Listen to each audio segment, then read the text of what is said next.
Hello, everybody. My name is Charles Segal.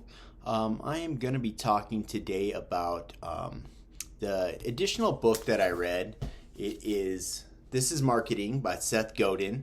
And it's been a great book about the things that people shouldn't do in marketing situations. And something that I gleaned from this book is that you can't make a market out of a product. Rather than making a product for a market, Seth Godin talks about the key being fashioned for a lock and not the other way around. He uses this analogy to describe a product and a market. In marketing, it is most helpful to make a product after you have assessed a market and decided on its target audience. A fallacy that a lot of marketers can fall into is creating the product and then finding a market to market it to. One thing Seth Godin talks about regarding this idea is a person who comes into a hardware store looking to drill a hole. He cites Theodore Levitt, who famously said, "People don't want to buy a quarter-inch drill bit. They want to buy a quarter-inch hole."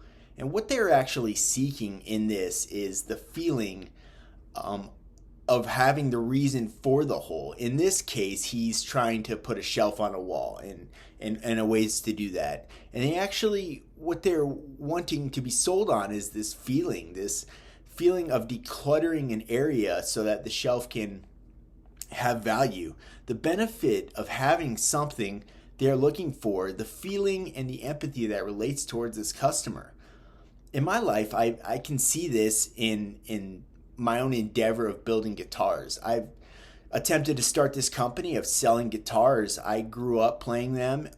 I went from starting with playing a traditional 6-string, and I moved on to the 7-string guitar. And what that really pertains to is people that there's this niche market for people that play metal guitar, and that's kind of my personal influence, my personal style, and what I like to play.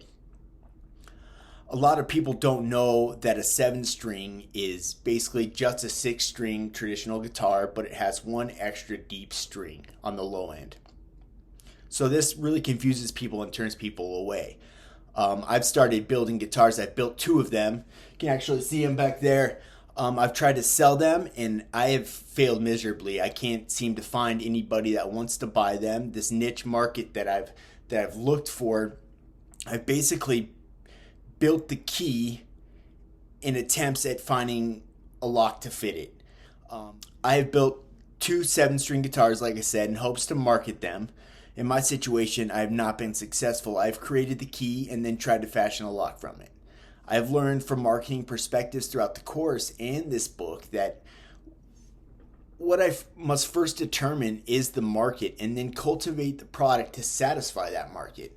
So basically, I need to create a lock and then fashion a key for it rather than the other way around. In doing this, I've discovered that the market for traditional 6-string guitars will cover a much larger target audience. So this is something that I'm learning from this book a lot, in that I need to change my approach, that I can't find this target market in hopes that I could fit my own key into this lock. So what I've gleaned from this book is that I need to survey the market and then fashion the product rather than the other way around.